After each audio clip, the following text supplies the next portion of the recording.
Bonjour à tous, j'espère que vous allez bien. Alors, on se retrouve pour un nouvel épisode des Cieux ouverts. Aujourd'hui, nous sommes le 18 octobre et notre thème du jour est décréter du bien sur vos enfants. Notre verset de mémoire est tiré du livre de Marc 10, 16. Mais avant de lire, prions. Seigneur, nous voici à nouveau devant toi. Comme Marie, Seigneur, nous venons à tes pieds, Seigneur, désirant apprendre. Et c'est pourquoi, Seigneur, nous prions. Disposés à recevoir, viens nous parler dans le nom de Jésus. Viens faire ce que toi seul es capable de faire. Nous te remercions pour les épisodes passés. Merci Seigneur pour ce que tu vas faire encore aujourd'hui et ce que tu feras par la suite. Viens nous parler alors que nous sommes disposés, prêts à entendre, prêts à recevoir. Et permets qu'au-delà d'entendre ta parole, Seigneur, en ce jour, nous puissions la vivre, la mettre en pratique pour la gloire de ton nom. Accepte Seigneur nos remerciements dans le nom de Jésus. Amen. Alors, comme je vous l'ai dit, notre verset de mémoire est tiré du livre de Marc 10, 16. La parole nous dit, puis il les prit dans ses bras et les bénit en leur imposant les mains. Que l'Éternel bénisse la lecture de sa parole. Alors, une chose ici, c'est vrai que ce message est directement adressé aux parents qui ont des enfants. Mais bien sûr, si vous n'avez pas encore d'enfants, vous pouvez également continuer avec nous en ce jour. Alors, on peut voir également dans un autre verset, ceci n'est pas notre verset de mémoire, mais un verset que nous allons utiliser est le verset de Job 22, 28. La parole nous dit, si tu décides quelque chose, cela te réussira. La lumière resplendira sur ton chemin. Alors, nous avons utilisé ce verset tout simplement parce que la parole nous dit ici que lorsque vous décidez quelque chose, cela te réussira. C'est-à-dire que lorsque vous décidez de faire quelque chose, derrière, la finalité, c'est que cette chose-là s'accomplira. Et pour faire un lien avec notre thème d'aujourd'hui qui est décréter du bien sur vos enfants, on aimerait tout simplement encourager les parents à faire ce qu'il faut, à dire du bien de leurs enfants, parce que finalement, tout ce qu'ils diront concernant leurs enfants ont un poids énorme et cela se réalisera. Donc, comme je vous l'ai dit, ce que vous décrétez sur vos enfants sera établi. D'où l'importance de faire attention à ce que l'on dit. Les parents doivent vraiment faire attention à ce qu'ils disent de leurs enfants, comment ils parlent de leurs enfants, qu'ils soient présents ou non, ce qu'ils disent de leurs enfants également aux autres, parce que on parle déjà, la parole en elle-même parle du fait qu'il y a pouvoir. On parle souvent du pouvoir de la langue. Mais d'autant plus lorsqu'on parle d'un parent envers son enfant. Il faut savoir que chaque mot a un poids, et que c'est important pour tous, et particulièrement pour les parents dans ce thème-là, de faire attention à ce qu'ils disent concernant les enfants. Oui, bien sûr, vous pouvez avoir des enfants malpolis, méchants, etc. Mais cela ne doit en rien changer votre attitude, votre façon de parler les concernant. Vous êtes là non pas pour les haïr finalement, ou non pas pour nuire à leur vie, à leur destinée, mais vous êtes là tout simplement pour les accompagner de sorte à ce qu'ils puissent entrer dans le plan de Dieu, et faire sa volonté. Donc vous devez faire attention à ce que vous dites concernant vos enfants. Comme je le disais, même si vos enfants finalement sont méchants, la façon dont les parents réagissent contribuera fortement à déterminer si ces enfants s'amélioreront ou empireront. Je pense qu'il est logique de dire que si une personne fait le mal, mais que derrière vous êtes non pas là pour l'encourager, mais d'ajouter à ce mal-là, cette personne ne s'améliorera jamais. D'où l'importance, encore une fois, lorsqu'on prend le cas d'un enfant qui est pas forcément, on va appeler ça un mauvais enfant. Si on prend le cas d'un mauvais enfant qui ne fait pas le bien, votre rôle ici, votre devoir, votre responsabilité n'est pas d'ajouter à ce mal-là, mais de l'aider tout simplement à ce que cette personne-là devienne meilleure. Et donc, votre parole, ce que vous dites de cette personne, ce que vous dites à cet enfant, aideront dans ce sens-là. Soit cet enfant s'améliorera, soit à l'inverse, elle empirera. Alors aux parents, la question qu'on peut se poser, c'est dites-vous des choses négatives ou positives à vos enfants? Que vous parlez à vos enfants, est-ce que vous leur dites des choses négatives? Est-ce que vous leur dites des choses positives lorsque vous parlez de vos enfants? Est-ce que vous dites des choses négatives ou est-ce que vous dites des choses positives? Malheureusement, beaucoup de parents, parce qu'ils n'ont pas forcément, je dirais, cette conscience-là de la puissance ou le pouvoir qu'ils ont dans leur langue, beaucoup vont dire des choses comme « Oh, mais tu es bête. Oh, mais tu es stupide. Oh, mais tu n'y arriveras pas. » Des paroles aussi banales que cela puisse être, finalement, c'est des paroles qui pourront peut-être à l'avenir se réaliser. Donc, vous n'êtes pas là pour dire des paroles négatives sur vos enfants, même lorsque vous êtes énervé, parce que je conçois que parfois, on dit des paroles, finalement, sous le coup de la colère, sous les coups de l'énervement, de la frustration.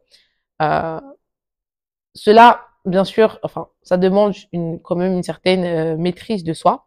C'est un autre sujet. Mais c'est important de, quelles que soient finalement les situations que vous pouvez traverser avec vos enfants ou non, de faire attention à ce que vous leur dites ou de ce que vous dites d'eux.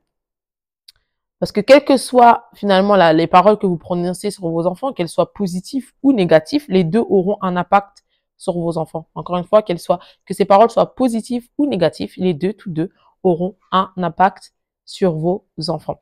Je pense que chaque enfant aimerait être encouragé, être boosté à donner le meilleur de soi. À l'école, par exemple, je pense que tous les enfants aimeraient avoir des parents qui les encouragent à faire plus, non pas à les punir lorsqu'ils ont une mauvaise note, ou non pas à les gronder, ou non pas ne pas les rabaisser lorsqu'ils ils ont par exemple des mauvaises notes.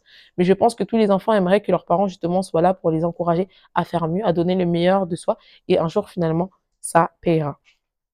C'est aux parents de s'assurer qu'ils éduquent les enfants selon la parole de Dieu et qu'ils utilisent de bonnes paroles à leur égard.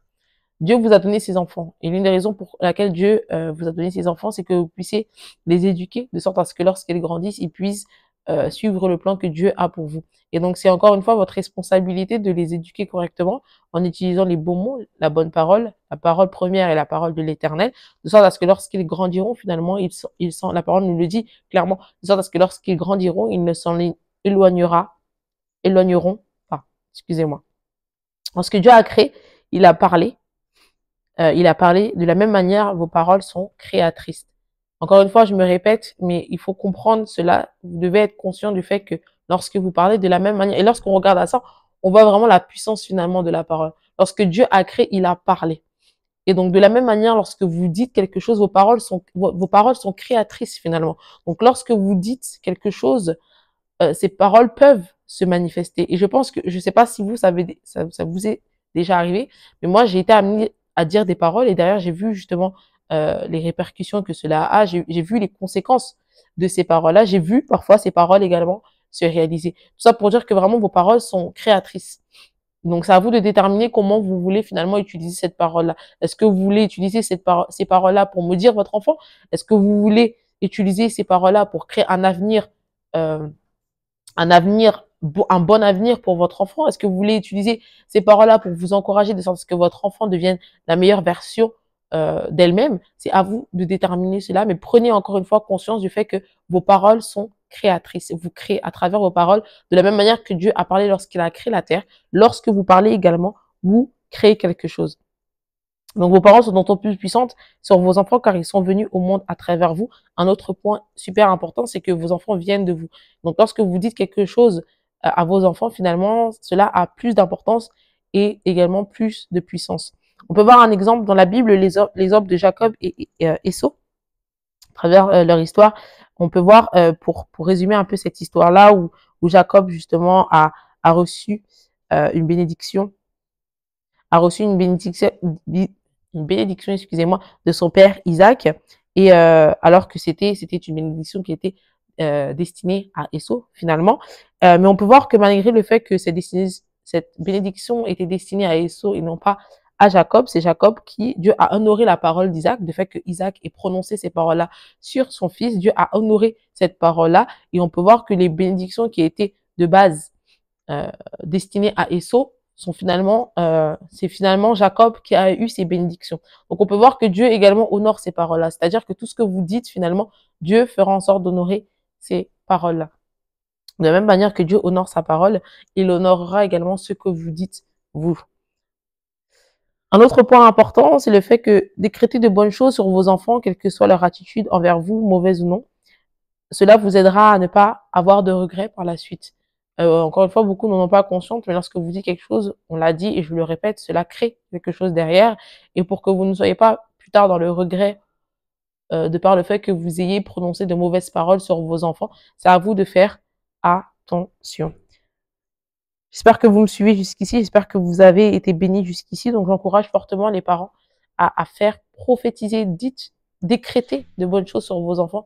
Je pense que vous désirez le meilleur, vous désirez pour eux le meilleur. Donc encore une fois, utilisez cette parole-là, non pas négativement, mais positivement, de sorte à les accompagner, de sorte à ce que derrière, ils puissent vivre dans le plan que Dieu a pour eux. Et de la même manière, vous concernant, parce que c'est vrai que là, On parle particulièrement dans le cadre d'un parent et d'un enfant, mais ça vous concerne également de façon quotidienne. Et moi, je fais très attention à ça dans mon cercle d'amis. Moi, c'est vrai que parfois, j'essaie de faire en sorte que les gens fassent attention à ce qu'elles disent, parce que moi, je crois tellement au pouvoir de la langue que parfois, lorsque mes amis, voilà, vont dire quelque chose qui pour moi c'est pas une bonne chose, je vais le reprendre en leur disant fais attention, ce que tu dis là est mauvais. Donc c'est important de, non pas, là on parle encore une fois euh, des enfants, mais de façon générale, faites attention à ce que vous dites parce qu'encore une fois, cette parole-là ces paroles peuvent avoir une incidence sur votre vie directement. Le point clé nous dit, et je vais clôturer avec ça, faites attention à ce que vous décrétez sur vos enfants, faites attention à ce que vous décrétez sur votre vie, faites en sorte de parler positivement et non négativement. Que Dieu vous bénisse, à très vite.